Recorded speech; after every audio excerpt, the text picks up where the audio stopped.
집에 있는 그 방은 무엇으로 채우느냐에 따라서 공간의 정의와 의미가 달라집니다.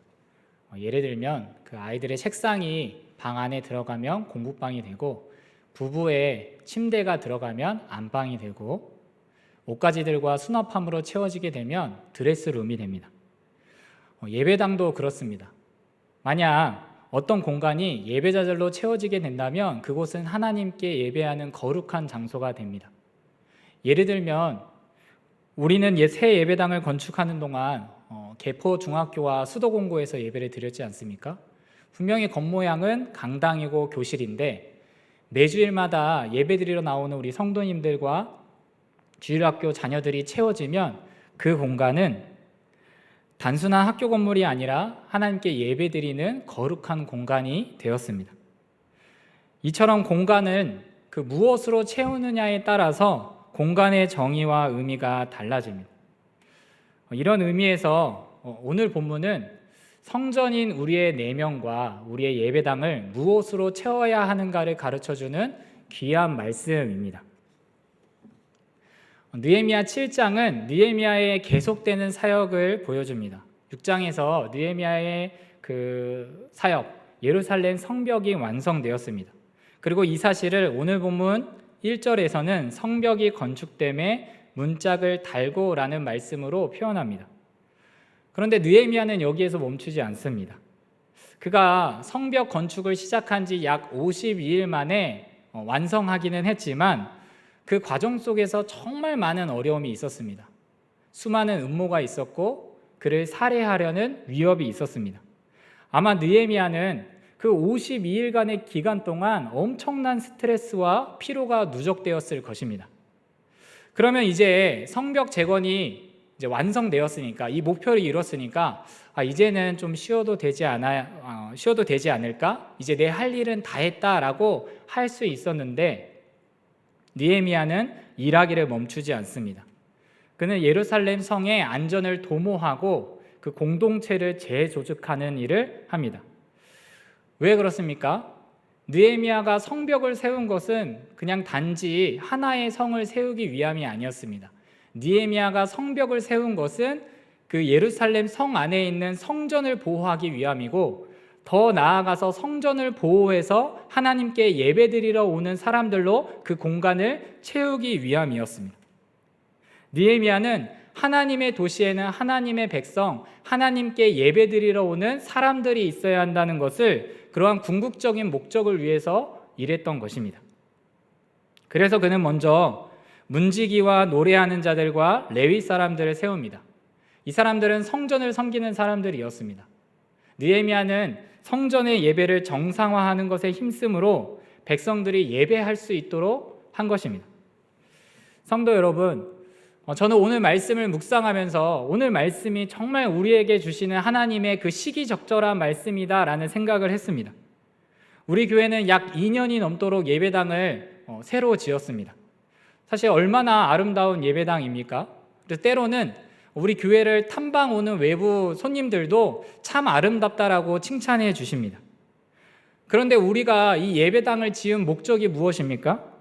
이 예배당이 하나님을 예배하는 거룩한 예배당이 될 수 있도록 그런 장소를 만들기 위함입니다. 그래서 그 하나님을 예배하는 사람들로 채우기 위함입니다.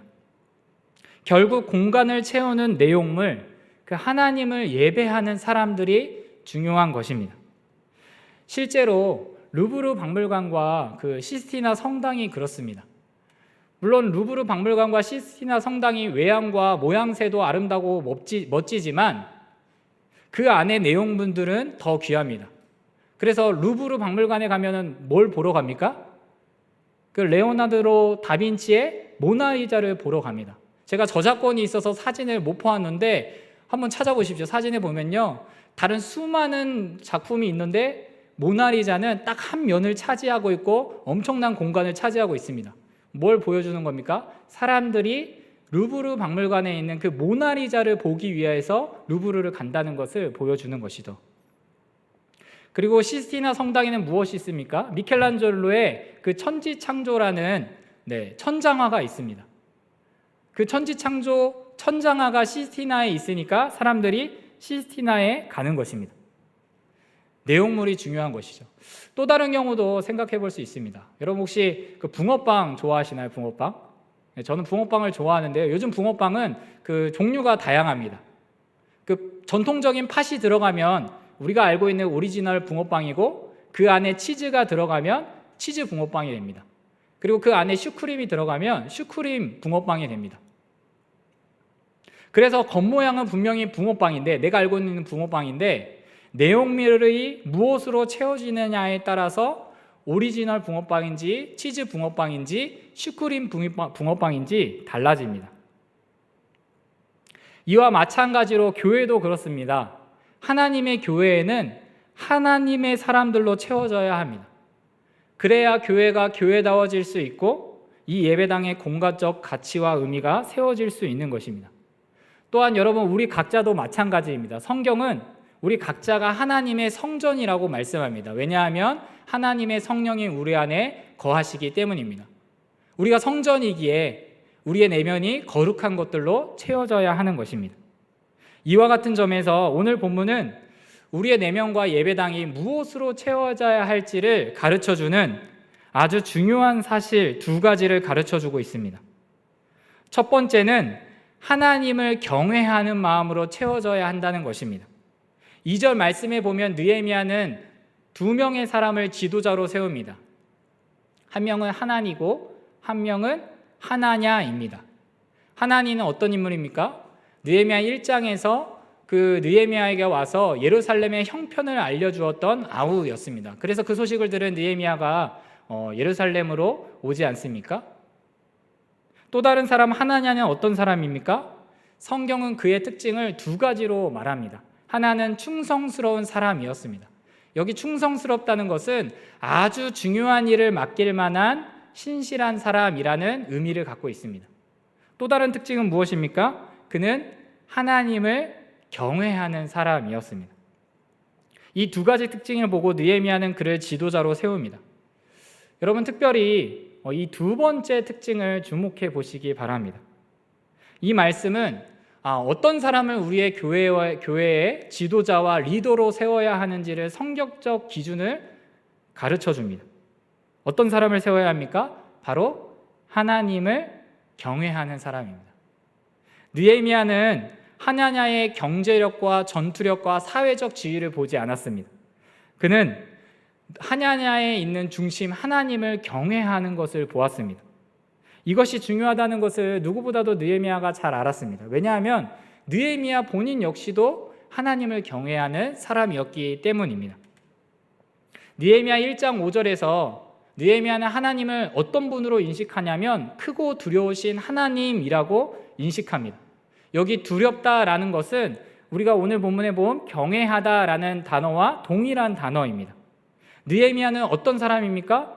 그 이방 제국에서 그 권력의 한복판에서도 하나님을 경외할 줄 알았던 사람입니다. 여러분, 하나님을 경외한다는 것은 무엇일까요? 하나님을 경외한다는 것은 거룩하신 하나님을 경건한 두려움으로 대하는 삶의 자세와 태도를 의미합니다. 이와 같은 마음이 왜 중요하냐면, 그래야만 우리가 현실의 두려움에 사로잡혀 있지 않기 때문입니다. 그래야만 하나님이 싫어하시는 악한 행동을 하지 않기 때문입니다. 여러분, 실제로 느헤미야를 한번 우리가 살펴보십시오. 느헤미야는 현실의 두려움을 외면했던 사람이 아닙니다.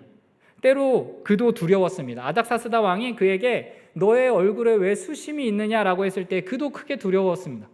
또한 그는 수많은 그 살해의 위협 속에서 살았습니다. 그도 두려웠을 것입니다. 그는 현실 감각에 예민한 자만 살아남을 수 있었던 왕궁의 사람이었습니다. 왕의 술관원이었습니다. 그는 권력을 알았고 남들을 살해하는 위협이 얼마나 매서운지를 잘 아는 사람이었습니다. 하지만 느헤미야는 누구를 더 두려워했냐면 하나님을 더 두려워했던 것입니다. 그래서 하나님을 더 두려워했기에 자신을 산채로 삼키려는 그 현실의 두려움에 굴복하지 않은 것입니다. 끊임없는 대적들의 그 방해와 위협 속에서도 느헤미야는 백성들에게 무엇이라고 촉구하냐면 너희는 그들을 두려워하지 말고 지극히 크시고 두려우신 주를 기억하라고 간구합니다. 또한 더 나아가서 그는 하나님을 경외하는 자였기 때문에 하나님이 싫어하시는 악한 행동을 하지 않았습니다. 느헤미야의 이전의 총독들은 총독의 녹도 있었지만 백성들의 것을 빼앗는 악행을 저질렀습니다. 그렇지만 느헤미야는 그렇지 않았습니다. 왜 그랬습니까? 느헤미야 5장 15절에 보면 그 비결이 담겨 있습니다. 나는 하나님을 경외함으로 이같이 행하지 아니하고.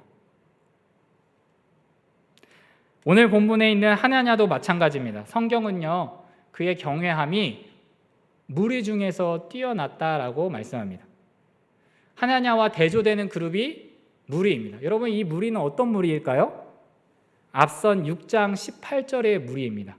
6장 18절에 보면 유다에서 그와 동맹한 자가 많은지라 라고 말씀합니다. 도비아와 동맹한 사람들을 무리라고 얘기하는 것입니다. 이 사람들은 유다의 귀족들입니다. 그러니까 가난하고 무력하고 힘이 없는 사람이어서 도비아와 동맹하거나 그와 혼인한 자들이 아니라 힘이 있고 권세가 있고 능력이 있었지만, 심지어는 느헤미야와 함께 성벽 재건에 힘썼던 베레가의 아들 무슬람과 같은 자도 있었지만, 그런데도 그들은 도비아와 동맹을 맺고 혼인을 맺었습니다. 여러분, 왜 그랬을까요? 이 무리들은 현실의 무서움을 너무나 잘 알았던 것입니다. 성벽을 건축하는 것은 건축하는 것인데 이 현실의 도비아의 그 영향력과 위세를 외면할 수 없었던 것입니다. 그래서 양다리를 걸친 것이죠. 이 현실을 순진한 하나냐는 몰랐을까요? 하나냐는 순진하지 않았습니다. 그는 현실의 두려움에도 불구하고 그는 하나님을 더 두려워하고 경외할 줄 아는 하나님의 사람이었습니다. 그래서 현실의 두려움에 사로잡히지 않았고, 또한 하나님께서 기뻐하시지 않는 그 무리들의 행동, 도비아와 동맹을 맺지 않았던 것입니다. 성도 여러분, 저는 이 하나님을 경외하는 마음이 오늘을 살아가는 우리에게도 너무 절실하게 필요하다고 생각합니다. 단순히 지도자들, 리더자들에게만 필요한 것이 아닙니다. 왜냐하면 예수님께서요, 제자들을 세상에 보내시면서 하시는 말씀이 이리 같은 세상에 내가 너희를 보낸다라는 말씀을 하셨습니다. 세상은 어떤 세상입니까? 우리를 삼키려는 두려운 현실이 있는 세상입니다. 예수님께서는 제자들에게 이리 같은 세상을 말씀하시면서 그들에게 말하기를 그들을 두려워하지 말라라고 말씀하시면서 대안으로 무엇을 말씀하시느냐? 마태복음 10장 28절 말씀을 보십시오. 몸은 죽여도 영혼은 능히 죽이지 못하는 자들을 두려워하지 말고 오직 몸과 영혼을 능히 지옥에 멸하실 수 있는 이를 두려워하라.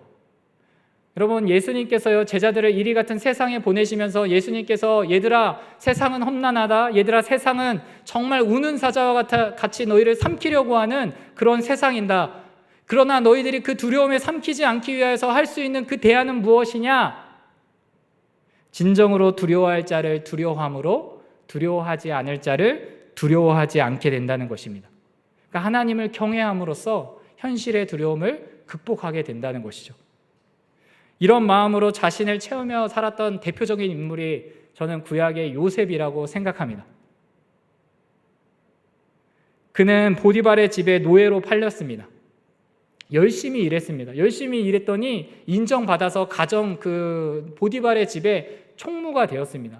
그런데 이 요셉이요, 용모가 아름다웠대요. 그러니까 조각 같은 미남이었던 것 같습니다. 여러분, 우리가 조각 같은 사람 만나면 정말 저 얼굴 한번 살아봤으면 좋겠다라는 마음 한 번쯤은 해보시지 않았습니까? 그래서 정말 인생이 별로 어렵지 않을 것 같고 형통할 것 같은데, 여러분, 조각 같은 얼굴을 가진 사람도 인생에 어려움이 있습니다. 요셉이 어떤 어려움을 처했습니까? 내가 열심히 일하고 성실하게 일했는데도 불구하고 그를 탐하는 음료의 유혹이 있었습니다. 보디발의 아내는 주인과 같은 위세를 가진 여자였습니다. 그래서 그녀의 총애를 받으면 나에게 너무나 좋은 일이고, 그녀의 심기를 거스르면 당장이라도 나의 목숨을 잃을 수도 있는 사회와 문화였습니다. 그런 그녀가 요셉에게 접근했을 때 그가 무엇이라고 말합니까? 우리 모두가 다 잘 알지 않습니까? 그가 그녀의 요구를 거절하면서 하는 말은 그런즉 내가 어찌 이 큰 악을 행하여 하나님께 죄를 지으리까? 여러분, 요셉이 참 놀랐지 않습니까? 그 당시에 노예이고 종으로 팔려온 사람이 누구보다도 인간의 종이 얼마나 위세가 높고 두려운 존재인지를 알았던 사람이, 그는 자신의 인생의 진정한 주인은 분명 보디발을 충성스럽게 섬기고는 있지만 자신의 인생의 진정한 주인은 하늘에 계신 크시고 두려우신 하나님을 경외할 줄 알았던 사람입니다. 그래서 그는 죄를 짓지 않았던 것입니다. 성도 여러분, 성경은 말씀합니다. 현실이 두렵지 않기에 하나님을 경외하는 것이 아닙니다. 여러분, 우리의 현실은 매우 두렵기 때문에 더욱 하나님을 경외하는 것입니다. 현실이 어렵지 않기 때문에 하나님을 경외하는 것이 아닙니다. 현실이 너무나 어렵기 때문에 더욱 하나님을 경외하는 것입니다. 여러분, 혹시 그 로버트 드니로라는 영화 배우 알고 계신가요? 너무 이렇게 연기도 잘하고 너무 유명한 배우인데요. 이 사람이 2015년 뉴욕 대학교에서 졸업식 축사한 동영상이 있습니다. 제가 예전에 본 적이 있는데 너무 이렇게 인생에 뼈 때리는 명언들이 많아서 인상적인 그런 축사였는데, 그 중에 하나가 이 말입니다. 여러분 학교에서 올 A를 맞은 적이 있습니까? 전부 다 모든 것들을 학교에 다니는 동안 올 A를 맞은 학생이 있습니까? 만약 그렇다면 잘된 것입니다. 졸업을 축하합니다.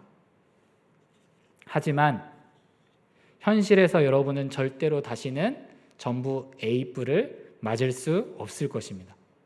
인생에는 오르막이 있고 내리막이 있습니다 라고 이야기했습니다. 여러분, 우리의 인생을 실제로 살아보니 그렇지 않습니까? 인생은 쉽지 않습니다. 인생은 참 어렵습니다. 때로는 내가 인생이 잘 풀리는 것 같아서 마치 시험지에 정답을 적는 것 같이 술술술 풀리는 것 같지만, 분명히 나는 정답을 적었는데 틀렸다라고 나오는 대답이 들려지는 장소가 현실적 세계입니다. 이런 면에서 성경은 매우 현실적인 책입니다. 세상에서 가장 현실적인 책은 무엇이냐? 성경입니다. 마태복음 7장에서 예수님께서는 현실의 어려움이 있음을 분명하게 말씀하십니다. 그런데 그 어려움을 극복하고 이겨낼 수 있는 사람이 누구냐? 나의 이 말을 듣고 행하는 자라고 말씀하십니다. 오늘 우리의 본문으로 비춰서 바르게 해석해 보면, 하나님을 경외하는 사람이 여러분 인생의 어려움들을 극복할 수 있습니다. 모든 인생에는 비가 내립니다. 창수가 납니다. 바람이 붑니다. 그 집에 부딪혀서 그 집이 무너질 위기에 처할 수 있는 어려움이 있습니다. 여러분, 그러나 무너지지 않는 인생이 있습니다. 왜 그렇습니까? 집을 어디에 지었어요? 모래가 아니라 반석 위에 지은 것입니다. 어려움이 없어서 반석이고 모래가 아닙니다. 어려움이 동일하게 있습니다. 그러나 무너지지 않는 것에서 차이가 있는데, 왜 무너지지 않느냐? 나의 집의 기초를 하나님의 말씀 위에 두었기 때문에 무너지지 않는 것입니다. 사랑하는 성도 여러분, 반석 위에 집을 지십시오. 여러분, 하나님을 경외하십시오. 하나님을 경외하는 마음으로 우리의 내면을 채우십시오. 그러면 우리도 오늘날의 느헤미야와 하나냐처럼 살 수 있을 것입니다. 여러분, 하나님을 경외함으로 세상의 두려움을 극복하십시오. 그러면 능히 헤쳐나갈 수 있을 것입니다. 이어서 우리 교회와 우리 내면으로 무엇을 채워야 할까요? 두 번째는 그 하나님께 헌신하는 마음입니다. 이것을 잘 보여주는 것이 오늘 본문 말씀인 5절에서 73절까지의 말씀입니다. 느헤미야는 두 지도자들에게 예루살렘 방비를 철저히 할 것을 명합니다. 그리고 이어서 느헤미야가 하는 것이 인구 조사입니다. 왜 조사하느냐? 오늘 보면 4절에 나와 있듯이 성벽은 지어졌는데 가옥은 별로 없고 또 그곳에 거주하는 주민이 적었기 때문입니다. 그런데 이 인구조사는 느헤미야로부터 시작하지 않습니다. 하나님으로부터 시작합니다. 그래서 5절에 내 하나님이 내 마음을 감동하사라고 하는 것입니다. 아마도 느헤미야는 어떻게 하면 이 예루살렘을 이 예루살렘 성전에 하나님의 백성으로 채울 수 있을까 고민했을 것입니다. 그런데 하나님께서 알려주신 그 대안이 뭡니까? 인구를 조사함으로써 이곳에 사람들을 이주시키게 하라는 그 대안을 떠올리도록 하신 것이죠. 여러분, 인구조사하면 떠오르는 구약의 유명한 인물 있지 않습니까? 그 인구조사를 해서 하나님께 벌을 받았던 다윗 왕 있지 않습니까? 여러분, 똑같은 조사인데 왜 하나는 하나님께서 감동을 주셔서 하게 하시고 하나는 하나님께서 벌하셨을까요? 그 목적이 달랐기 때문입니다. 다윗은 자신의 영광을 드러내기 위하여서 인구조사를 했지만 느헤미야는 거룩한 백성들로 이 성을 세우고자 하는 그 마음으로 인구조사를 한 것이죠. 그런데 여러분, 오늘 말씀을 보면요, 정말 한 가지 이상한 점이 있습니다. 성경은 느헤미야 당시에 살아있던 사람들의 인구조사 명단을 말하지 않습니다. 이어지는 6절에서 73절은 예전 1차 포로 귀환에서 돌아왔던 사람들의 명단입니다. 이전에 에스라 2장 인구조사의 명단을 동일하게 반복해서 쭉 나열하고 있는 것이 느헤미야 7장입니다. 여러분, 느헤미야가 이전의 명단을 발견한 것까지는 우리가 충분히 이해할 수 있습니다. 그래야 이전의 인구들과 현재의 인구들을 비교하고 사람들을 파악하고 도움이 될 것이니까요. 그러나 동일한 명단을 성경에 기록되는 것을 재반복하는 것은 쉽게 이해되지 않습니다. 더욱이 당시의 종이는 굉장히 귀한 것이었고, 또한 에스라와 느헤미야가 우리 성경으로는 두 권으로 되어 있지만 본래는 하나의 책으로 엮여져 있었다는 것을 생각해 봤을 때 한 책에 동일한 명단이 반복되는 것은 쉽게 이해되지 않습니다. 그러나 여러분, 하나님의 의도가 여기에 담겨 있습니다. 하나님께서는 이 명단을 통하여서 하나의 완성과 새로운 기초를 가르쳐 주시는 것입니다. 먼저 무엇이 완성되었을까요? 처음 예루살렘으로 돌아왔던 사람들의 사명이 드디어 완성되었다는 것입니다. 약 100년 전에 에스라 2장에 나와 있었던 그 사람들의 그 거룩한 사명이 드디어 성벽을 건축함으로써 완성되었다는 것을 인클루지어 기법, 쉽게 얘기하면 샌드위치 기법으로 2장에 에스라 2장에 등장하고 느헤미야 7장에 등장하게 함으로써 그 안의 내용들을 엮어주고 완성되었음을 가르쳐주는 것입니다. 여러분, 1차 귀환자들의 사명이 무엇이었습니까? 예루살렘의 여호와의 성전을 건축하는 것이었습니다. 분명히 이전에 성전이 스룹바벨에 의해서 건축되었습니다. 그리고 2차 그 포로 귀환 때 에스라를 통하여서 율법이 가르쳐졌습니다. 그러나 아직 성벽이 완성되지 않은 상황은 성전이 성전다움, 예루살렘이 예루살렘다움이 아직 미완성이라고 할 수 있었는데 드디어 성벽이 재건됨으로써 사명이 완성되었다는 것을 보여줍니다. 여러분, 그러므로 이 계보는 단순한 반복이 아니라 약 100년의 열망이 담겨져 있는 너무나 감격스럽고 감사의 기록입니다. 동시에 무엇을 담고 있느냐?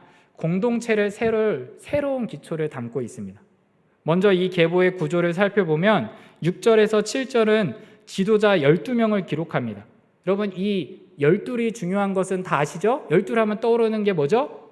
구약의 12지파, 신약의 12제자. 그러니까 결국에는 무엇을 말해주고 싶어 하는 겁니까? 이 지금 포로로 돌아온 사람들은 과거와 단절되어 있는 그런 새로운 백성들이 아니라 구약의 그 이전에 있었던 그 12지파와 맥을 잇는 연결되어 있는 공동체임을 드러내는 것입니다. 8절에서 25절은 집안별로 사람들을 구별하는데 총 18개의 지방과 15,604명의 사람들이 나옵니다.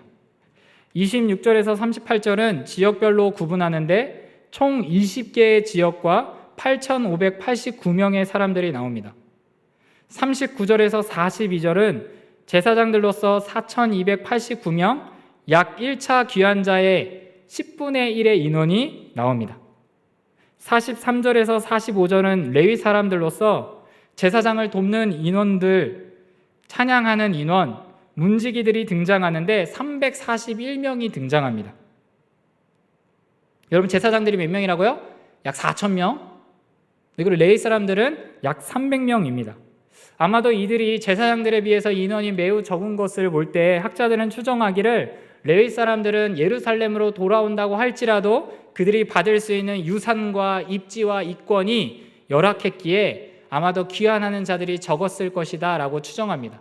실제로 에스라가 2차 포로 귀환 당시에 레위 사람들을 같이 귀환하려고 하는데 레위 사람들이 없었습니다. 그래서 며칠 말미를 두고 레위 사람들을 찾았는데 그때 겨우 38명이 옵니다. 그러한 것들을 살펴볼 때 학자들의 견해에 일리가 있을 수 있음을 우리 생각해 볼 수 있습니다. 이어지는 46절에서 56절은 느디님 사람들이 등장합니다. 그래서 총 35개의 이름이 등장하는데 이 느디님 사람들이라는 말은 성전에서 일하는 일꾼들을 의미합니다. 이 사람들은 어떤 사람들이냐면 레위 사람들을 도와서 온갖 허드렛 일을 하는 사람들입니다. 학자들은 이 사람들이 이방인의 후손들로 구성되어 있었을 것이다, 섞여 있을 것이다 라고 추정합니다. 그래서 랍비들은 이들이 여호수아를 속여서 그 이스라엘과 언약을 맺었던 기브온 자손들이다 라고 말하기도 합니다. 실제로 이 명단에 등장하는 사람들의 이름이 비히브리적 이름으로 구성되어 있는 것을 볼 때 우리는 이 구성원이 이방인으로 구성되어 있다는 가능성을 우리가 뒷받침할 수 있는 근거다라고 생각해 볼 수 있습니다.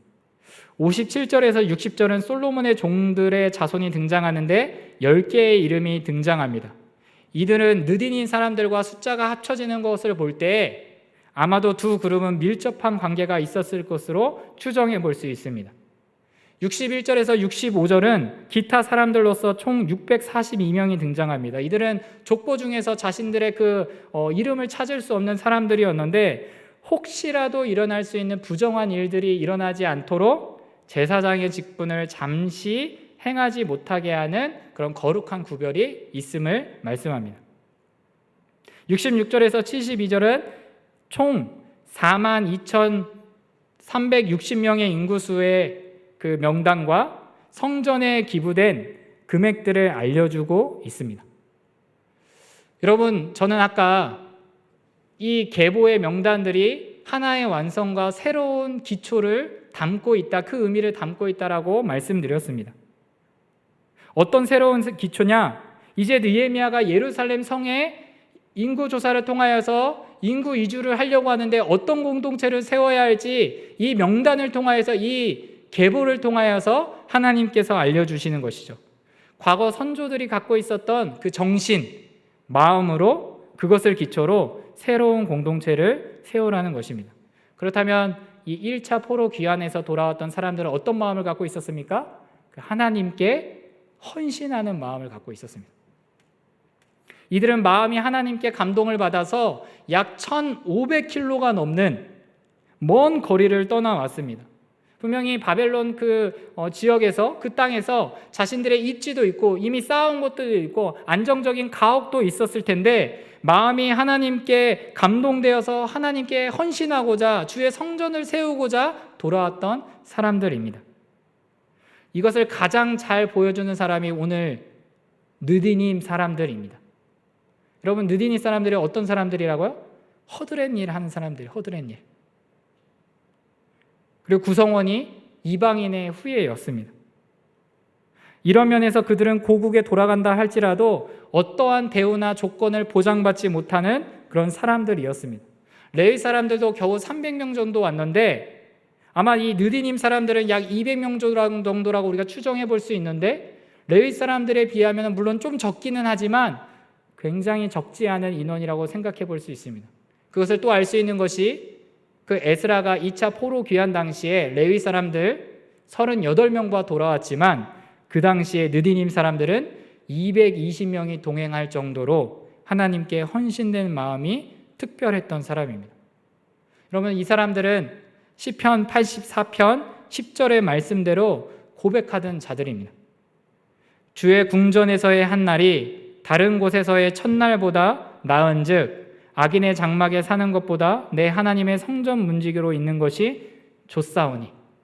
여러분 정말 이 느디님 사람들은 하나님께 그러한 마음으로 헌신했던 사람들 아닙니까? 내가 하나님께 이렇게 헌신하면 내 미래가 보장되기 때문이라고 생각해서 온 것이 아니라 그런 미래가 보장되지 않더라도 하나님께 헌신하고자 무장되었던 사람들이죠. 예를 들면 구약의 룻과 같은 사람입니다. 여러분 룻이 어떤 인물입니까? 모압 여인이었습니다. 과부였습니다. 그녀에게는 유산이 없습니다. 그런데 그녀가 베들레헴으로 돌아가려는 시어머니의 발을 잡고 자신도 데려가 달라고 요청합니다. 그러자 시어머니가 그것을 뿌리치고 너는 여기에서 미래를 기약하라고 이야기하는데 룻이 무엇이라고 말합니까? 어머니의 하나님이 나의 하나님이 되시리니. 여러분 룻은요, 내가 베들레헴에 돌아오면 하나님께서 나에게 보아스와 같은 짝을 만나게 해주실 것이다 라는 확신을 가졌기 때문에 돌아온 것이 아닙니다. 그녀는 어쩌면 자신이 정말 어렵고 한평생 이 시어머니를 봉양하고 한평생 사람들의 외면과 거절을 당하면서도 살아갈 수도 있지만 하나님을 믿었기 때문에, 하나님께 내 마음을 드렸기 때문에 돌아왔던 것입니다. 하나님은 자신에게 헌신한 자들을 귀하게 보십니다. 그래서 오늘 본문에 이 느디님 사람들의 이름을 길게 기록하심으로써 하나님께서 정말 그 사람들의 마음을 귀하게 보신다는 사실을 가르쳐주고 있는 것입니다. 그리고 바로 이 헌신된 마음을 기초로 느헤미야 당시에 예루살렘을 채워야 한다는 것을 말씀해 주시는 것입니다. 여러분, 저는 초등부 아이들을 섬기고 있습니다. 근데 우리 초등부 부서에 나이도 다르고 얼굴도 다른 그 최씨 아이들이 있는데 누가 봐도 그 아이들은 형제라는 것을 단박에 알 수 있습니다. 무엇으로 알 수 있냐면 요즘은 조금 다른데 한동안은 똑같은 파란 티셔츠를 입고 왔습니다. 그래서 얘네들은 형제구나 라는 것을 알 수 있었는데 나이도 다른데 왜 부모님께서 같은 옷을 입히실까? 제가 곰곰이 생각해 봤을 때 아마도 부모님은 이 세상에서 형제가 서로 다르게 살아가지 않고 서로 연결되지 않고 살아가지 않고 서로 연결되어 하나 되어 사랑하는 마음으로 살기를 바라는 마음으로 그렇게 입히시는 것 같다라는 생각을 한 적이 있습니다. 마찬가지로 하나님께서는 오늘 말씀을 통해 느헤미야에게 가르쳐 주시기를 새로운 예루살렘 공동체는 과거와 단절된 공동체가 아니라 연결되어 있으며 특별히 과거 선조들이 헌신된 마음으로 먼 귀국길에 올랐듯이 현재 백성들도 헌신된 마음으로 성을 체험으로 영적으로 하나 되기를 말씀하시는 것입니다. 이런 면에서 우리 교회는 너무나 좋은 환경을 갖고 있는 것 같습니다. 여러분, 내년이 되면 우리 교회가 100년을 감사하고 기념하는 해입니다. 현재 우리가 누리고 있는 이 예배당의 공간과 시간은 우리의 헌신만이 아니라 과거 선조들의 눈물과 기도와 땀이 서려 있습니다. 그분들의 마음, 하나님께 헌신하는 마음이 있었기 때문에 오늘날의 우리 교회가 있는 것입니다. 여러분, 특별히 순례자의 길에 한번 가보십시오. 더 좋은 물질로, 더 좋은 그 재질로 만들 수 있었지만 예전 예배당의 벽돌, 그 빨간 벽돌을 사용해서 우리가 계단을 만들었습니다. 어떤 의미를 담고 있는 것입니까? 우리가 과거의 유산을 이어가고 그것을 기초로 새로운 공동체를 세워가고자 하는 마음을 담고 있는 것입니다. 여러분, 이 시대를 지배하는 정신 중에 하나는 진보 정신입니다. 세계대전과 여러 사건을 통하여서 이 진보 정신은 힘을 많이 잃었지만 여전히 과학기술의 발전으로 사람들을 현혹해서 유지하고 있는 정신입니다. 세속화된 이 진보 정신은 과거는 늙고 진부한 것이지만 현재와 미래는 찬란하다는 정신, 그래서 현재는 늘 과거보다 낫다라는 정신을 이 세속화된 진보 정신이라고 말합니다. 그러니까 과거에 비해 현재는 늘 우수하다는 생각입니다. 그러나 진실은 그렇지 않습니다. 여러분, 우리는 이러한 세속적인 진보 정신을 거부해야 합니다. 우리는 과거의 눈물과 땀의 기초 위에 세워져 있음을 기억해야 합니다. 그래서 우리에게 주어진 소중한 유산들을 귀히 여기며 살아야 할 것입니다. 성도 여러분, 팀 켈러 목사님은 이렇게 말했습니다. 그리스도인은 모든 도시 안에 대한도시다. 여러분, 우리는 서울이라는 거대 도시 안에 살아가고 있습니다. 우리는 어떤 존재입니까? 대한 도시입니다. 여러분, 대한이라는 말에 주목하십시오. 동일한 정신과 마음으로 살아가지 않습니다. 그러한 것들로 우리의 내면과 우리의 예배당을 채우지 않습니다. 우리는 세상과 분명하게 다른 가치관과 마음으로 살아가는 대한 도시의 역할을 감당해야 합니다. 느헤미야의 성벽은 그냥 성벽이 아닙니다. 느헤미야의 성벽은 그 당시의 사회와 문화와 그 속에서 대한 도시의 성벽입니다. 이런 면에서 오늘 본문 말씀은 우리에게 무엇을 가르쳐 줍니까? 우리의 내면과 교회를 무엇으로 채워야 합니까? 하나님을 경외하는 마음, 하나님께 헌신하는 마음으로 채워야 합니다. 이 경외와 헌신은 눈에 보이는 세상을 주목하는 것이 아니라 눈에 보이지 않는 하나님을 주목하는 것입니다. 남들이 다 하고 남들이 다 편하고 아무리 상식적이라고 말할지라도 그것이 하나님이 원하시고 기뻐하시는 것이 아니라면 담대하게 거부하고 오직 하나님의 말씀에 내 인생을 던지는 것이 대안적 삶을 사는 마음입니다.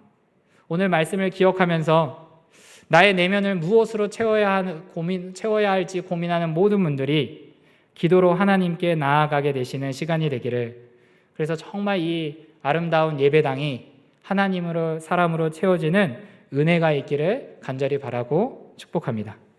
기도하겠습니다.